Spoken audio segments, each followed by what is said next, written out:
Page में देखो page number 22 वहां पर formulation of physical quality of life index दिया हुआ है।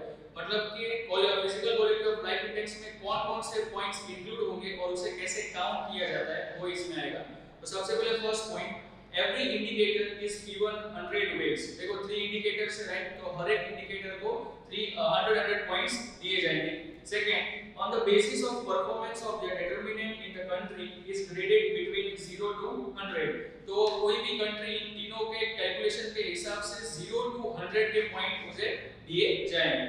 उसके बाद third point, a total of these grades of 3 factors are summed up। फिर तीनों फैक्टर तीनों इंडिकेटर को कितने पॉइंट्स मिलते हैं 100 में से उन तीनों का सम किया जाएगा। and this total is divided by 3 to derive an average। और उसको 3 के साथ डिवाइड किया जाएगा, इसको बोलते हैं एवरेज निकाल राइट। जैसे आप लोग मैथ्स में एवरेज निकालते हैं, पहले टोटल और उसके नीचे टोटल नंबर्स राइट। उसी तरह तीनों को 100 में से कितने पॉइंट्स मिले उनका सम कीजिए और उसके बाद डिवाइड बाय 3 तो आपको एवरेज मिल जाएगा। and this data so derived is identified as PQLY और जो आंसर आपको मिलेगा उसे बोलेंगे PQLY physical quality of life index.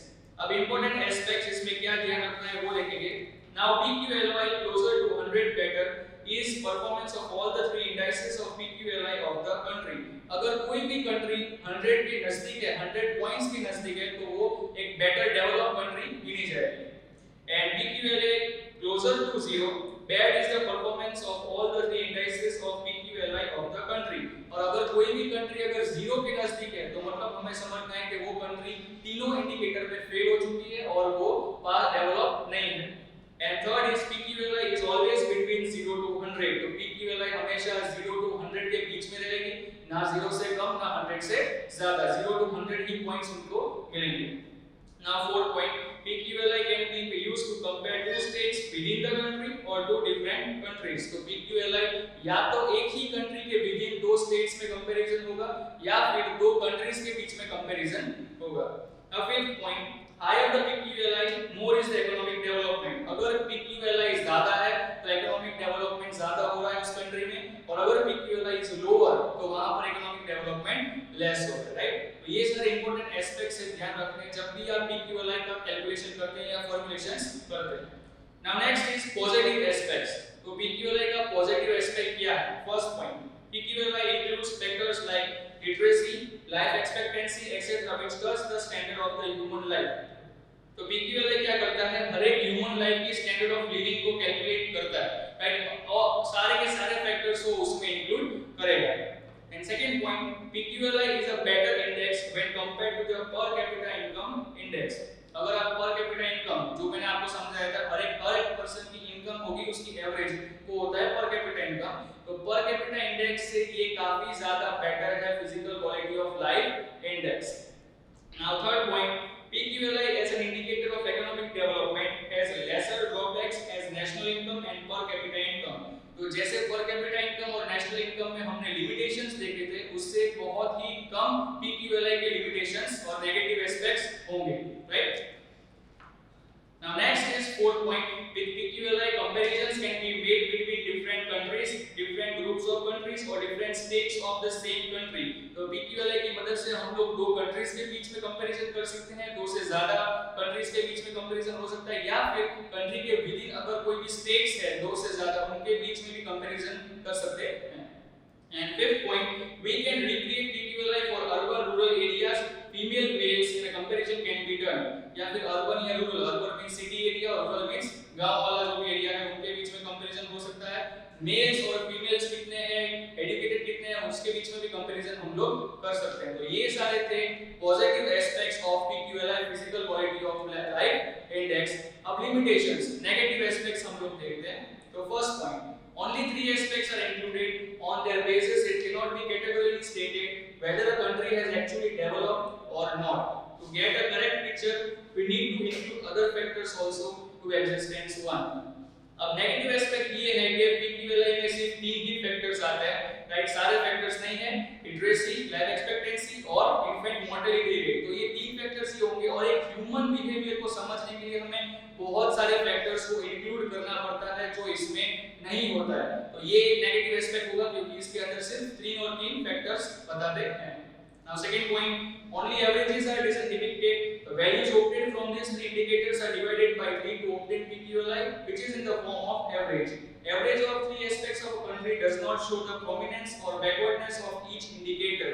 तो देखो इसमें आपको तीनों को सम करके एवरेज निकालना है, लेकिन ये तीनों की एग्जैक्ट वैल्यू आपको पता नहीं चलेगी, सिर्फ आपको एवरेज मिलेगा एंड में, राइट। फॉर एग्जांपल कि अगर लिटरेसी रेशियो एक कंट्री का ज्यादा है और दूसरी कंट्री का कम है, लेकिन उसी जगह पे वही कंट्री का इन्फेंट मोर्टेलिटी रेट ज्यादा है और दूसरी कंट्री का कम है, तो ये दोनों अलग हो जाएगा।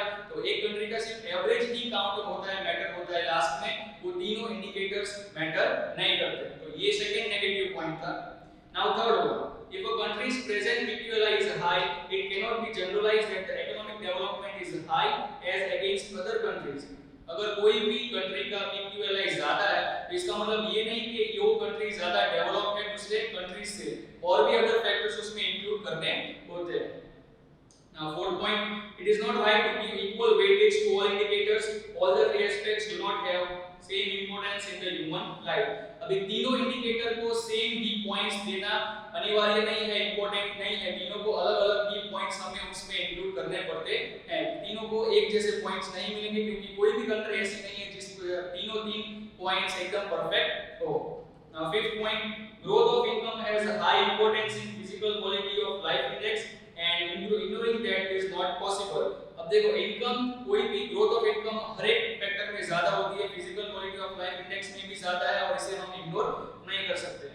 And sixth point, the PQLI of rich countries rise at a slower rate because average life cannot increase beyond a particular limit. तो अभी कोई भी बड़ी कंट्री है उसका ऑलरेडी सब कुछ परफेक्ट हो चुका है, उसका भी PQLI बढ़ेगा, लेकिन उसका स्लोअर रेट में बढ़ेगा, तो हम उसकी कंपैरिजन कोई दूसरे कंट्री के साथ नहीं कर सकते जिसका ऑलरेडी डेवलपिंग चल रहा है, क्योंकि वो एक डेवलप कंट्री है इसलिए उसका PQLI कम होगा, और ये डेवलपिंग है इसलिए इसका PQLI ज्यादा होगा, तो उसका कंपैरिजन हम नहीं कर सकते। तो ये थे सारे limitations and the negative aspects of PQLI, physical quality of life index, right. अब ये था PQLI, physical quality of life index. तो हमने इसमें देखा कि तीन फैक्टर्स है, वो तीनों फैक्टर्स पूरी तरह से हमें सारी कंट्री के बारे में या उसके डेवलपमेंट के बारे में नहीं बताते, राइट। तो उसके लिए एक और फैक्टर है जो अभी इस टाइम पे वही फैक्टर सब कंट्रीज यूज कर रही है अपनी डेवलपमेंट बताने के लिए, वो है ह्यूमन डेवलपमेंट इंडेक्स, राइट। उसी की तरह फिजिकल क्वालिटी ऑफ इंडेक्स की तरह ही इसमें भी तीन ही पॉइंट्स आते हैं, लेकिन वो तीन पॉइंट्स इससे भारी है और इसमें सारे फैक्टर्स इंक्लूड हो जाते हैं। तो हम इंट्रोडक्शन को ना देखते हुए पीछे अगर देखें तो वो तीन पॉइंट्स देखेंगे। तो सबसे पहला है पेज नंबर 24 पे देखिए, सबसे पहला है लाइफ एक्सपेक्टेंसी, जो मैंने पहले भी आपको समझाया था कि कोई भी एक बच्चा है वो जन्म लेता है और उसकी कितनी एज लिमिट तक वो जीता है, राइट, तो वो उसको कहते हैं हम लोग लाइफ एक्सपेक्टेंसी। तो किसी कंट्रीज की ज्यादा होती है और किसी कंट्रीज की कम होती है। अगर कोई भी कंट्री में एक इंसान ज्यादा एज तक जी रहा है उसका मतलब ये होता है कि उस कंट्री की हेल्थ सर्विसेज बहुत ही बढ़िया है और वो इसीलिए वो कंट्री डेवलप मानी जाएगी, राइट। तो सबसे फर्स्ट पॉइंट था life expectancy.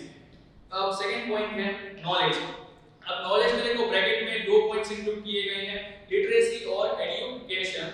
Now to know the content of knowledge, adult literacy in person is calculated, people in the age group of 15 years and above are included, two aspects are included in this.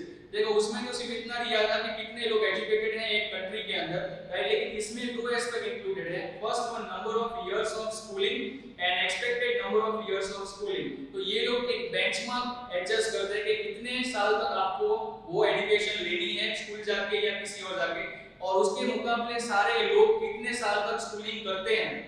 ये दो factors है, मैं वापस समझा रहा हूं कि first factor ये है कि ये जो गवर्नमेंट है या कंट्री है वो एक बेंचमार्क सेट करती है कि इतने साल के बच्चों को एजुकेशन लेना ही है, राइट। और सेकंड ये है कि उतने बच्चे एजुकेशन ले पाते हैं उतने साल तक या नहीं, वो हमें इसमें काउंट करना है, किसमें, नॉलेज में, करेक्ट। और थर्ड पॉइंट है good standard of living. Now standard of living refers to the availability of pure drinking water. तो गुड स्टैंडर्ड ऑफ लिविंग का मतलब कि एक इंसान कितनी अच्छी तरीके से जी रहा है, अगर उसकी इनकम अच्छी है और सब कुछ अच्छा है तो वो कितनी अच्छी तरीके से जीता है। तो उसमें सबसे फर्स्ट पॉइंट है प्योर ड्रिंकिंग वाटर, उसको शुद्ध पानी मिल रहा है या नहीं मिल रहा है। सेकंड मेडिकल सर्विसेज, अगर वो बीमार है या कुछ है तो वो प्रॉपर मेडिकल सर्विसेज लेता है या खुद ही इलाज घर पे होता है या क्या उसका पता नहीं।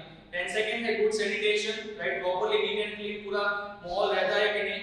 देन थर्ड है इन्फेंट मोर्टेलिटी रेट, मैंने 1000 बच्चों के अंदर एक साल में एक बच्चा जी पाता है या उससे ज्यादा या नहीं, वो होता है इन्फेंट मोर्टेलिटी रेट, जो मैंने आगे भी समझाया था। Then percentage of undernourished and malnourished children, मतलब कि कोई भी एक बच्चा विकलांग हो गया या पोलियो के हिसाब से या कोई और बीमारी की वजह से उसको कोई प्रॉब्लम हो गई, वो गिना जाएगा। And per capita calorie availability per day, तो एक इंसान को मिनिमम अगर मेल है तो 2500 कैलोरीज लेनी चाहिए 2000 से 2500, और फीमेल है तो 1500 से 2000 कैलोरीज उसको लेनी ही अनिवार्य है, इंपॉर्टेंट है। तो वो ले पाता है उतना या नहीं ले पाता है पर डे के हिसाब से, तो वो भी इसके अंदर इंक्लूडेड होगा। Now mortality rate of infants below 5 years of age, protein and fat availability, तो कैलोरीज भी है, वो प्रोटीन्स फैट कितना वो ले रहा है या नहीं, ये सब कुछ किसमें इंक्लूडेड होगा, गुड स्टैंडर्ड ऑफ लिविंग। तो जैसे हमने पीक्यूएलआई में देखा 3 इंडिकेटर्स है, वैसे इसमें भी 3 इंडिकेटर्स है, लेकिन इसमें ज्यादा पॉइंट्स इंक्लूडेड है सारे इंडिकेटर्स में, राइट। तो फर्स्ट वन है लाइफ एक्सपेक्टेंसी, सेकंड है नॉलेज, और थर्ड है गुड स्टैंडर्ड ऑफ लिविंग। अब इसके अंदर हमें इंपॉर्टेंट एस्पेक्ट्स क्या ध्यान रखने हैं वो देखेंगे हम लोग। First point, the maximum value of HDI is 1, which is based on 3 standards. तो human development index का maximum point standard कितना होगा, 1 होगा, right? The value of HDI ranges from 0 to 1. तो human development index का range कितना है, 0 से लेके 1। तो कोई भी कंट्री है, जितनी भी कंट्रीज होगी उनको 0 से लेके 1 तक की रेंज पॉइंट्स या रैंक उनको मिलेंगे। Now third point is that country whose HDI is closer to 1 is considered more developed, it gets higher ranking in HDI, right? तो अगर कोई भी कंट्री 1 से ज्यादा क्लोज है तो वो हायर डेवलपमेंट गिना जाएगा उसमें। और उसके नेक्स्ट पॉइंट अगर देखिए, अगर वो 1 से दूर है, फर्दर है 1 से, राइट, तो वो लेस डेवलप्ड कंट्री में गिना जाएगा, तो उस हिसाब से उसे रैंक मिलेगा। अगर हम नेक्स्ट पेज पे वो टेबल देखते हैं HDI का, तो वहां पर वही वो आगे वाली कंट्रीज दी हुई है, तो उनका हम लोग वैल्यू देखें HDI का, तो नॉर्वे का सबसे ज्यादा है 0.944, अमेरिका 0.915 और इंडिया का है 0.609, राइट। और उसके बाजू में ही उसका रैंक दिया गया है सारी कंट्रीज में से, तो नॉर्वे का फर्स्ट रैंक है और इंडिया का 130 रैंक गिना जा रहा है।